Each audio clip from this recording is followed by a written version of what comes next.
Okay, today we're going to review how to approximate real numbers, or how to approximate a number to a certain place value.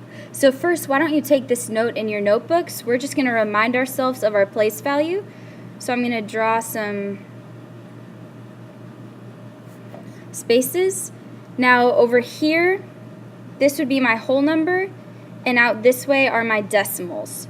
So a really easy way that I do this is I put a 1 underneath my decimal, and then each place value I put a 0 under, and that tells me what place it is. So this makes a 10, so this is the tenths place. This makes 100, so this is the hundredths place.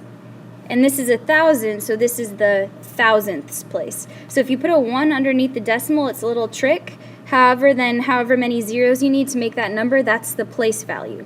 So we have, here's our decimal, our whole number's on the left. This is the tenths. This one is the hundredths. And this one is the thousandths. And the fourth one would be the 10 thousandths, and so on. So that's a reminder of our place value. Why don't you take that note in your notebooks? Place value of decimals.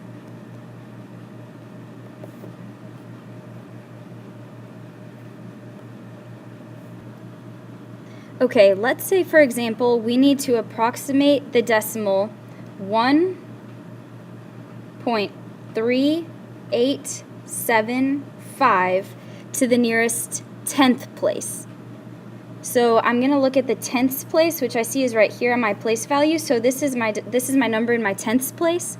I need to figure out whether that number is going to stay the same or if it's going to be rounded up. So I look at the number next to it. If this number is above a 5, it rounds up. If it's below 5, I stay the same. The 5 is included in this. If it's 5 or up, I round up. If it's below 5, it stays the same. So I'm looking at this 8 right here, and that is above 5.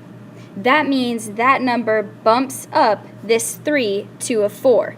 So when I'm then approximating to the tenths place, this number right here would become a 4 because the 8 bumped it up. So my approximation to the tenths place of 1.3875 would be 1.4. And that would be my approximation to the tenths place. Now we're going to use the same number to approximate to the hundredths place. Okay, my hundredths place, that's my second decimal out, so that's right here. So I'm looking at the 8. Now in order to see whether the number in my hundredths place is going to stay the same or be rounded up, I look at the number next to it, and it's a 7. So remember my rule, if it's 5 or above, my number is going to round up. If it's below 5, it's going to stay the same. 7 is above 5, it's 5 or above, so that's going to bump up this 8 to the next number up, which is a 9. So when I approximate this number to the hundredths place, I get 1.39. That 7 rounded this 8 up to a 9. So my approximation for this would be 1.39. Now my problems are going to get a little bit more tricky because now I'm going to actually be using irrational numbers. So if my problem is to approximate the square root of 17 to the nearest hundredth, I'm going to need to first find what the square root of 17 is on my calculator. Now here's my square root key, but as you can see, the square root symbol is actually on top of the key. So in order to get that key, I'm going to press the blue button second, and then my x squared key, and that'll give me my square root sign. And inside my sign, I will type in 17 and hit enter. Why don't you do this along with me? 17, enter, and it gives me a decimal of 4.1231056, and it goes on because it's irrational. Now I need to estimate this or approximate it to the hundredths place. So I'm going to circle the hundredths place so I know what the last number is going to be, and that's right here. My hundredths place is my 2. Now remember, I look at the number next to the hundredths place to see whether my 2 is going to stay the same or round up. So I'm looking at the 3. Now the 3 is below 5, which means it doesn't bump this 2 up, it's going to keep the 2 the same. So when I approximate it then to the hundredths place, my 2 stays the same, and I'm just going to write out my number until I get to the hundredths place, which is 4.12.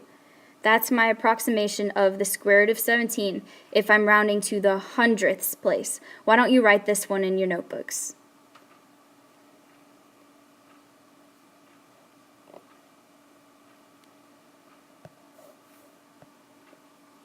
Okay, the next problem I'm going to try is the square root of 55, and I need to round that to the hundredths place. So here's what it looks like, square root of 55.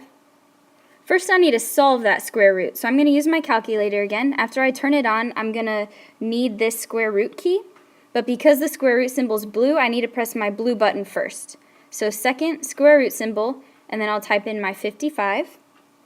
And when I hit enter, it's going to equal to 7.4161984887, and it'll go on and on.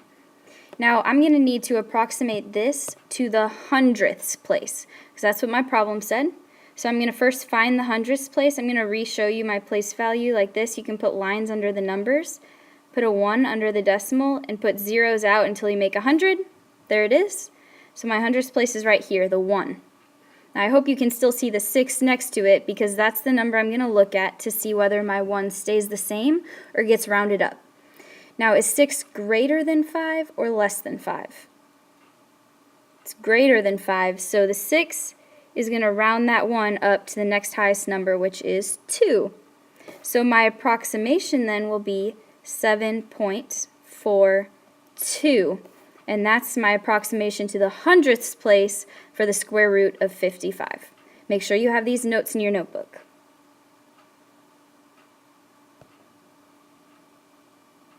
Okay, and I have 2 for you to try, and I need you to write these out in your notebook. First, write out what the entire square root is equal to, well, the decimal that the calculator gives you, and then I want you to approximate each one to the tenths place. So the first one is, well, the second one will be the hundredths place. So the first one is square root of 5. I want you to approximate to the tenths.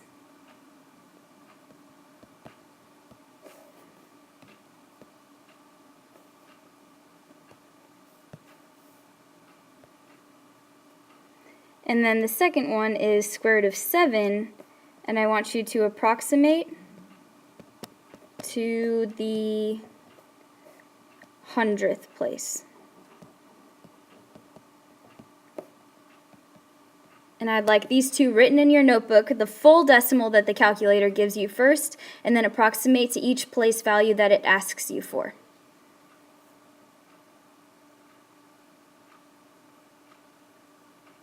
Made with Doodlecast Pro.